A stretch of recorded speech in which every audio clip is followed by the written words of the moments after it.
Hello, everybody, and welcome to the 2022 One Sustainability Conference, our annual Global Sustainability Conference. I'm Stefan Pogacek, an ESG strategist focusing on sustainability risk management for small to medium-sized companies. We now have the pleasure to welcome Rona DelFrari to One Sustainability. Rona will tell us more about how Canadian oil is the preferred global barrel. So Rona, the floor is yours, and welcome to One Sustainability. Well, thank you so much, Stefan. I really appreciate being here. It's so great to connect, even though it's virtually, with so many people from so many parts of the world to talk about what I'm passionate about, sustainability, leadership, and business. We all know that a lot has changed over these past 2 years plus now, I guess, including the fact that we're able to have conferences now and bring people together everywhere virtually like this. But as we emerge from this pandemic, society is facing multiple challenges. The oil and gas sector in particular is under the microscope. The global challenge of sustainability and climate change more specifically, coupled with growing and immediate concerns about global energy security, are front and center for me and my colleagues at Synovus, and I know they are for many of you that are watching this. Fortunately, where there are challenges, there are opportunities.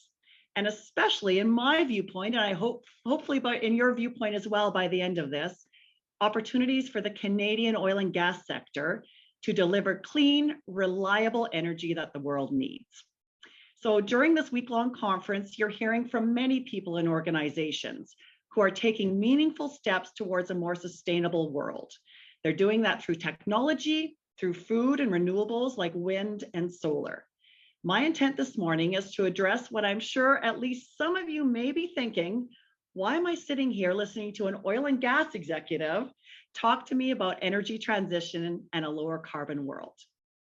At this pivotal time, I appreciate being able to share with you how Canada's oil and gas sector plans to seize an opportunity in a lower carbon world and thrive in the years ahead. Our goal is for Canada to be the preferred choice to meet global oil and gas demand for decades to come as the world transitions to a lower carbon economy. So maybe first, I want to talk to you a little bit about who is Synovus Energy, because many of you won't have heard of who we are, and what is our role in the energy transition. So Synovus is one of Canada's largest oil and natural gas companies. We produce nearly 800,000 barrels of oil equivalent every day. Most of our oil and gas production is in Western Canada, as you can see by this map, and mainly in the oil sands, which I'll talk to you a little bit about shortly. We also have offshore assets in Canada's East Coast and in the Asia Pacific region, as well as upgrading and refining across Canada and the United States. All the decisions that we make at our company about any of those assets include environmental, social, and governance, or ESG considerations. Synovus has 5 key ESG focus areas: so climate and GHG emissions, water stewardship, biodiversity, Indigenous reconciliation, and inclusion and diversity.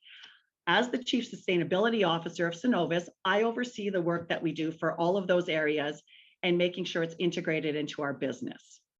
Of course, strong governance and safety and asset integrity performance are foundational to all that we do. We have very robust targets for each of those ESG focus areas.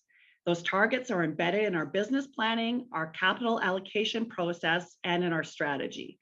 And they're also linked to our compensation for all employees and to a greater extent for senior leaders like myself. So I'd love to spend more time this morning talking to you about Indigenous reconciliation and the great work that we do with our communities, about our amazing world-leading land and water stewardship. But we're here to talk about energy transition today and why Canadian oil should be the global barrel of choice. So on that topic, when it comes to decarbonization, the region of our portfolio that I get asked about the most is our oil sands in Northern Alberta. Over the past few years, the oil sands, or the tar sands, as you may have heard it been called, has become a target for critics of the oil and gas industry, and its reputation has suffered as a result. The majority of Synovus's oil production is in the oil sands of Northern Alberta, so this is important for us. When you think of the oil sands, you probably, if you've heard of them, likely think of oil sands mines. Those are the big trucks, those great pictures of the big trucks. You see pictures of the mining and the tailings ponds. That's usually what gets covered in the news and on social media. So Synovus, as our company and one of the largest producers in the oil sands, we don't have any of those mines. Our operations are a lot more boring. They're what you see in this picture. This is our largest oil sands operation, Christina Lake. More than 250,000 barrels of oil are produced here, below the boreal forest in northern Alberta.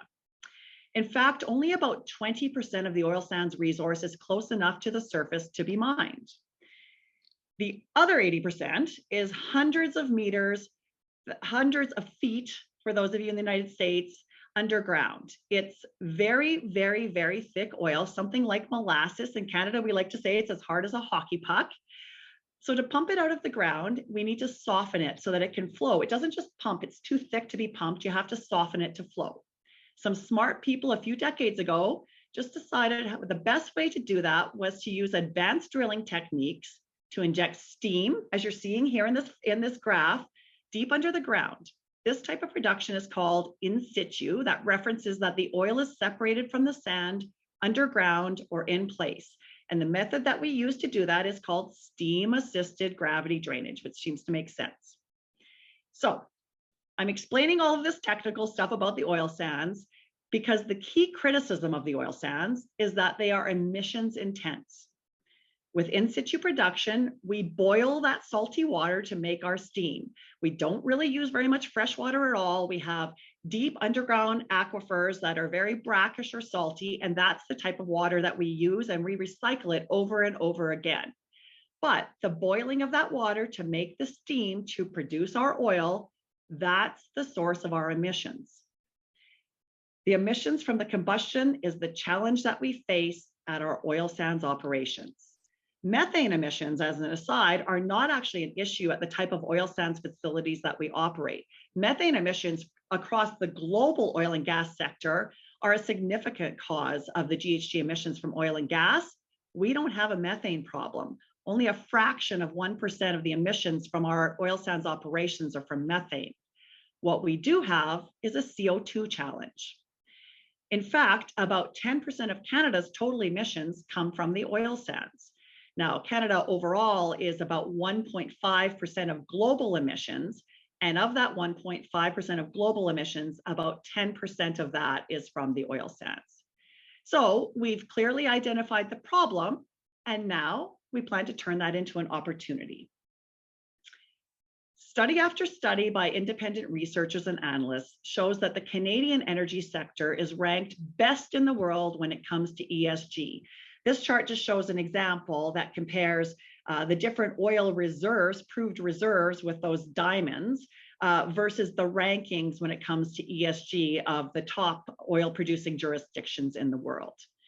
We have strong human rights in Canada, we have strong governance, we have transparent disclosure, and we have sustainable land and water use.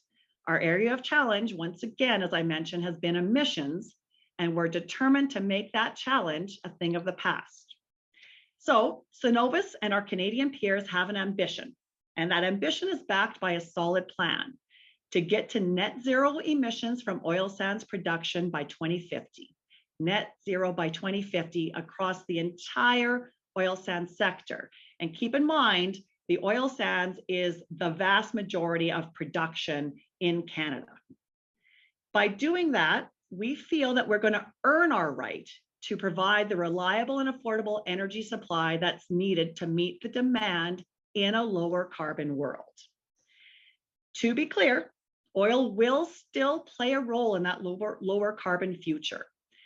So many people hear the term energy transition and they believe that it's a transition completely off of fossil fuels.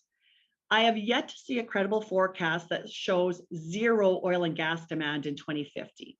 In fact, the most aggressive decarbonization scenarios still show about 25 million barrels per day of oil used in 2050, and those are the most aggressive scenarios. For context, Canada produces close to 5 million barrels per day of oil. World demand is now at about 100 million barrels per day, and that's actually expected to keep rising for several more years before it plateaus and starts to decline. Even the global pandemic, which shut down the world, only reduced oil demand by about 15% at the peak. And now oil use is back to pre-pandemic levels and rising. This is the challenge. This energy transition off of fossil fuels is not something that's going to be able to be done quickly. That's because oil is affordable, it's versatile, and it's a reliable energy source. And it's used for much more than fueling transportation. That's usually what people think about is, I use oil for the gasoline or the petrol in my vehicle. But if you look around you at all of the products, you're looking at a computer right now. Most of those projects around you in your room are made of parts that use fossil fuels as a building block. And we drive on roads made of asphalt. There is, everywhere we look, fossil fuels as a key component, not only for fuel. Synovus, by the way, also produces a lot of asphalt. So since our world is going to continue to rely on oil well into the future, our objective has to be to produce it in the safest, most sustainable, and most efficient manner possible. This is Canada's opportunity. We can meet the world's growing demand with sustainably produced oil, which can displace oil from some of those bad actors, and I will say it, bad actors like Russia right now, or other jurisdictions that are less focused on environmental performance and on human rights. There is no country better positioned to be a global supplier of sustainably produced, lower carbon oil and natural gas. For example, Canada is already by far the largest and most reliable supplier of oil to the US. 62% of American oil imports come from Canada. Canada has the world's third largest oil resource. We have 170 billion barrels of oil that's proven using today's technology and today's economics, enough for many, many, many decades of production to come. Only Venezuela and Saudi Arabia have more oil than Canada, and they definitely don't have the same ESG rankings or stringent regulatory environment or transparency. Their oil reserves are also state controlled. This is an important thing. When you're thinking about where there will be reliable sources of oil in the future, only about 20% of the oil in the world is not controlled by states. And 50% of that, the one that is open to private investment, is in Canada. So Russia's invasion of Ukraine this year has put the global oil and gas sector at the center of a renewed conversation about democracy and energy security. Along with the human tragedy and destruction in Ukraine, the conflict has shown the world the economic danger of reliance on authoritarian regimes for international supply of oil and natural gas. As we've seen, energy security is going to be increasingly important today and in the future. Energy security right alongside climate change. These are the key components of a realistic and achievable approach to the energy transition. So I've talked about the leading role Canada's energy sector can play in energy security. Now I'm going to get into some more detail about our climate change action, because I'm very proud of that. Our industry has already made in Canada significant progress in reducing the emissions intensity, or emissions per barrel of oil produced of our oil, by about 30%, depending on which years you're looking at. In fact, Synovus's Christina Lake oil sands facility, the one you saw in a photo a bit back, the largest of its kind in the oil sands, has an emissions intensity lower than the average barrel of oil produced globally. And Synovus has an absolute emissions reduction target across our entire operations of 35% by 2035, on our way to our ambition of getting to net zero by 2050. So by making absolute reductions, that means we will be emitting less than today, no matter what our production levels are. While improving our emissions as individual companies, like Synovus is very focused on doing, is very important, Synovus and our peers realized that in order to support Canada's ambitious climate commitments and get to net zero by 2050, we have to do it as a collective. That's why we created the Pathways Alliance. We created it to move faster on our climate goals. Pathways consists of Canada's 6 largest oil sands producers who represent about 95% of Canada's oil sands production. So again, Canada's oil sands production is about 4 million barrels per day. And these 6 companies that have come together represent pretty much all of that oil sands production. Those other 5% are smaller companies, and they're going to be part of this effort as well.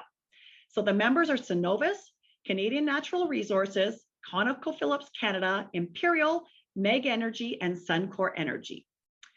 The Alliance is committed to holding each other accountable to take the actions needed to get to net zero emissions by 2050. And we're committed to sharing all of the knowledge we have about emissions reductions and to working with each other to figure out the solutions we don't already have in front of us. The 6 members of Pathways have collectively assigned about 200 of our engineers, technicians, subject matter experts to solve our emissions challenge. And that's growing, and we're bringing in the clean tech sector, and we're working with academics and all other groups. Anybody that has a solution, we're here to hear it. We're just getting started. We've just started this massive collaborative effort. We know that there is no single path to net zero. Not for our sector, not for any sector. Achieving net zero emissions from oil sands production is going to require multiple solutions.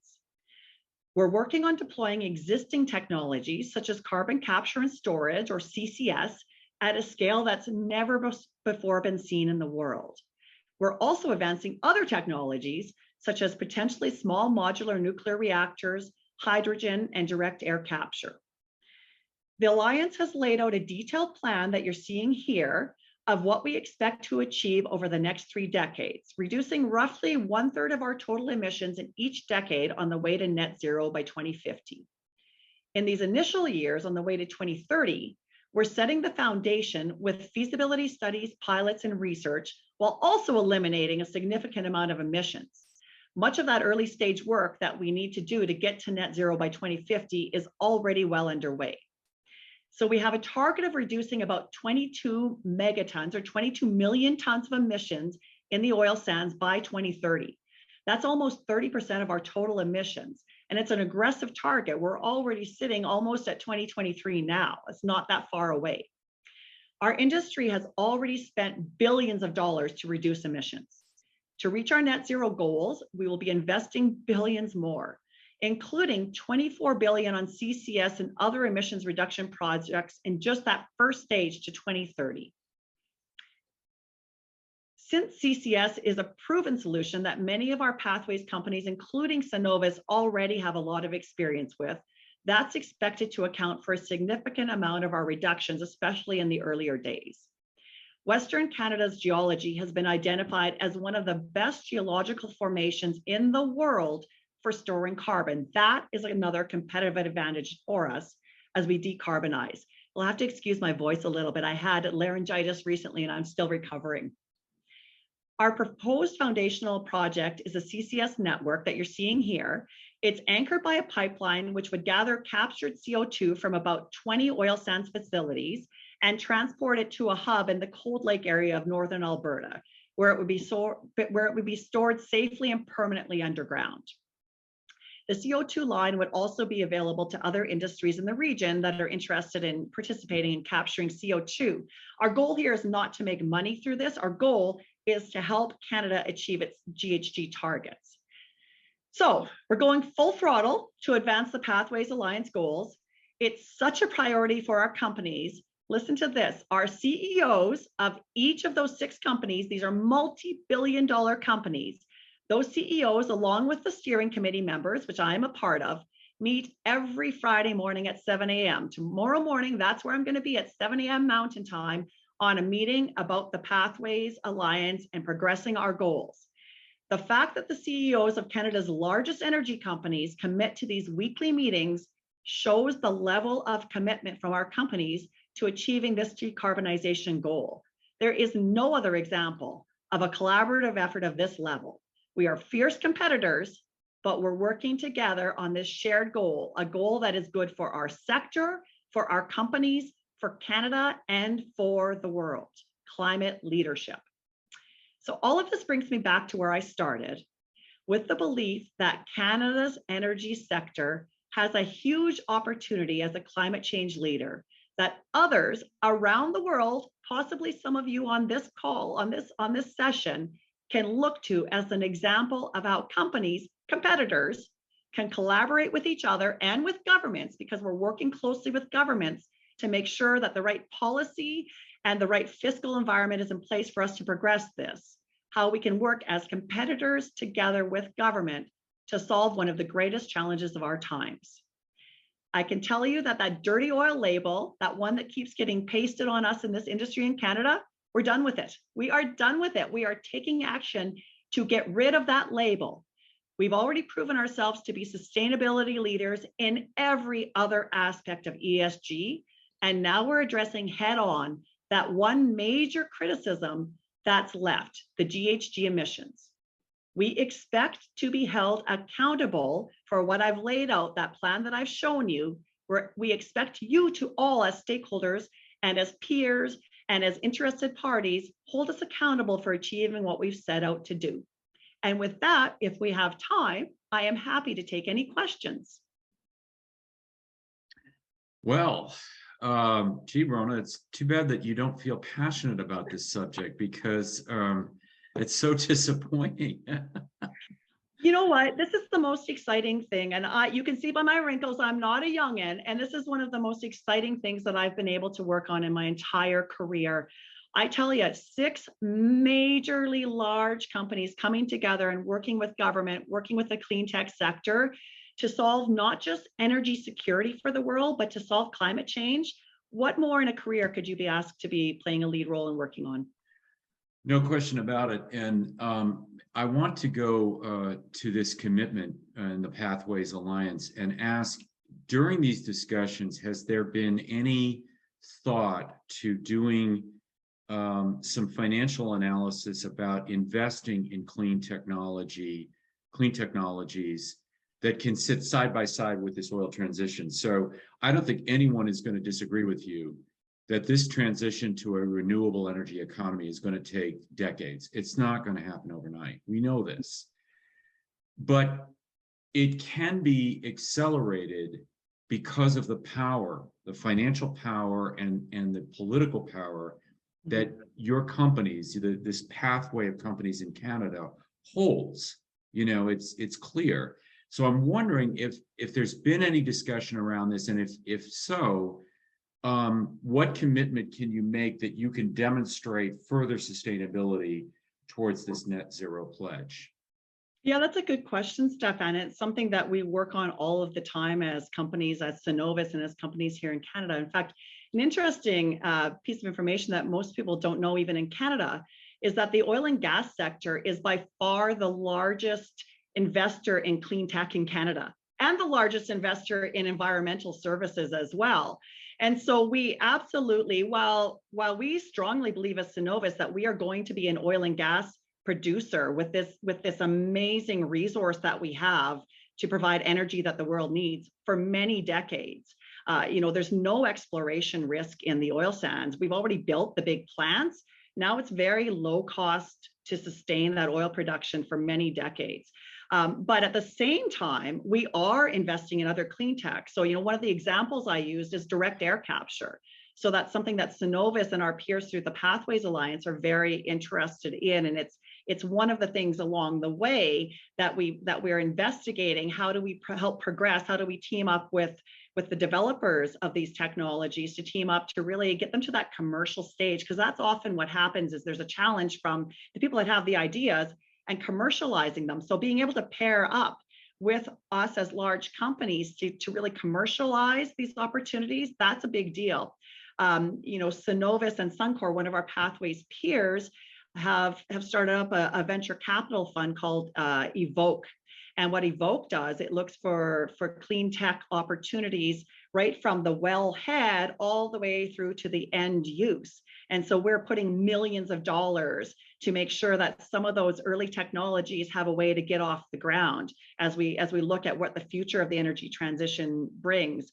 A couple more examples. There's an organization called the Clean Resource Innovation Network, CRIN for short, because we love our acronyms in this industry. And that as well, that's a network. It's a bit of a different idea that you can join it for free, and it's under CRIN. And if you have an idea, you bring it into this network, and people looking for solutions like my company have access to all of these people. It's an online meeting place. And that, again, it's to find solutions for the production all the way to the consumption of our product. Another example is that Synovus, along with our peers through Canada's Oil Sands Innovation Alliance, and that is an organization started 12 years ago that now has contributed nearly 2,000 technologies that we've worked on together beyond just GHG, and it's now part of the Pathways Initiative, but it spans all of the environmental aspects, land, water. But that's another example of what we've been doing to encourage clean tech and focus on things that are absolutely to get our oil sands and our conventional oil and natural gas and our refining to be the lowest emissions in the world, but also looking at the product end of things. We were also a contributor to the Carbon X Prize as an example. And at the time, it was the most applied for X Prize in the world. And it was to look for ways to convert CO2 into usable products. And so millions of dollars were contributed to that from our sector. So absolutely, what you're asking is we are energy companies through and through. We are oil and gas producers, and we believe that Canada is going to and has already earned our place to be that provider of however many barrels there are going to be decades down the road. And at the same time, we're companies that absolutely embrace diversity, and whatever makes sense for us that aligns with our competencies, we're looking at a whole lot of different options. Fantastic. Rona, a pleasure to have you at One Sustainability, and thank you so much for this very thought-provoking and evocative presentation, one that we absolutely need to address in this energy transition. And glad to hear that Canada is taking the lead on this. And on a personal note, I've actually crisscrossed Canada twice by train, and I've stopped off in Calgary and Edmonton. So I very much know actually the landscape of what you're talking about with the oil sands, where it happens and how it happens. And I can say that, the level of clean air, that what you're doing to preserve the environment is really admirable. And you can see it. For those of us joining on this presentation, if you ever take a trip through Canada in these areas, you'll see how they do preserve and maintain the environment in a way that's very healthy. So kudos to you, the private sector, and the government. And thank you again. And we hope to see you again at another One Sustainability Conference. Thanks so much, Stefan, and to the organizers for creating this great venue to have these discussions.